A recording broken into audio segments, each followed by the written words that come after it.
Everything to remember about the Guardians of the Galaxy before Volume 3. Famous to some and infamous to others, the fabled Guardians of the Galaxy are prepped and ready for one last ride with the hugely anticipated Guardians of the Galaxy Volume 3. The film is primed to be the definitive conclusion of a decade-long journey. The ragtag team of spacefaring adventurers, consisting of Star-Lord, Chris Pratt, Gamora, Zoe Saldana, Drax, Dave Bautista, Rocket, Bradley Cooper, Groot, Vin Diesel, Mantis, Palm Clementif, and Nebula Karen Gillan have been fighting intergalactic bad guys since 2014. In that time, they've fought a hammer-wielding zealot, a self-absorbed living planet, a gem-hunting mad titan, and more.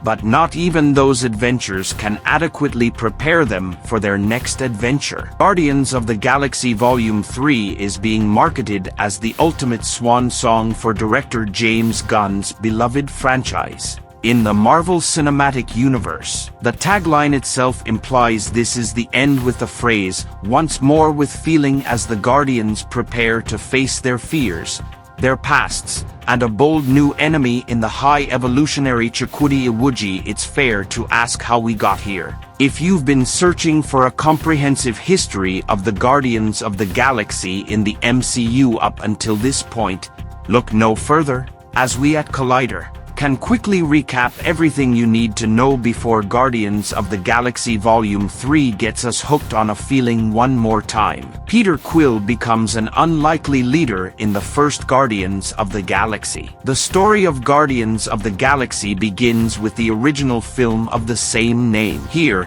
we're introduced to once normal human Peter Quill, Chris Pratt, who prefers the epic title of Star-Lord. When Peter was a child, a group of space pirates called the Ravagers abducted Peter shortly after his mother died of cancer. The Ravagers were hired by Living Planet and Peter's father ego Kurt Russell to retrieve the boy. The Ravager captain Yondu Michael Rooker had a soft spot for the boy though, and allowed him to join the crew. Thus, Peter became a self-proclaimed master thief and outlaw, repeatedly butting heads with Yondu but still harboring a level of respect for each other. Peter's life changes forever when he gets a tip about a powerful artifact, which ends up being one of the 6 Infinity Stones. Peter loses a father figure in Guardians of the Galaxy Volume 2. Guardians of the Galaxy Volume 2 picks up relatively soon after the first film's events, as Peter and the rest of the Guardians have developed a stellar reputation across the galaxy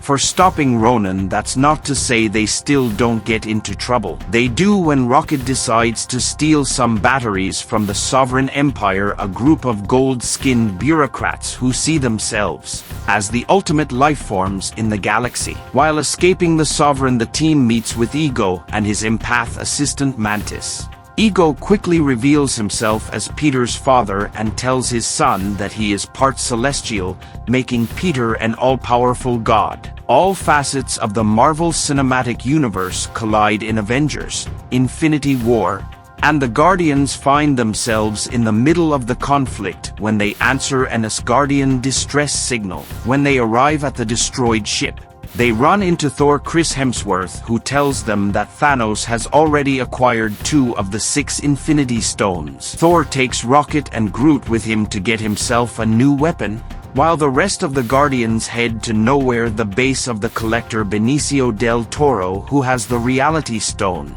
The team walks right into a trap and Thanos takes Gamora with her to find the location of the Soul Stone. Rocket helps the Avengers undo the blip in Avengers Endgame. The next 5 years are a challenging time for the remaining heroes of the MCU, especially for Rocket, who has now lost his entire family. He does find some comfort in Nebula, Gamora's sister, who went from a fierce enemy of the Guardians to a dedicated friend. Odds are Rocket and Nebula would be willing to do anything to get their friends back, and thankfully they get their chance when the Avengers crack the code on time travel through the use of Pym particles, and a lot of luck the Avengers are able to get all the Infinity Stones and undo the snap. However, their time-jumping adventures attracted the attention of a past version of Thanos, who is now bringing his entire army with him to defeat these troublesome heroes. The Guardians briefly help Thor in Thor: Love and Thunder. Thor's tenure with the Guardians of the Galaxy is short-lived in Thor: Love and Thunder,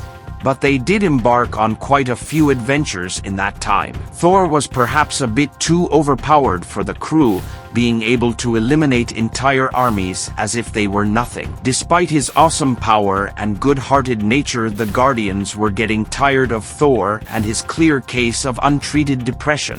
Thor decides to depart the team when he learns of the god butchering Gore Christian Bale. But Peter gives the God of Thunder some encouraging words about coping with grief before they go their separate ways. So guys, hopefully you have enjoyed this video, and if you liked this video, subscribe our channel and don't forget to press the bell icon for latest updates.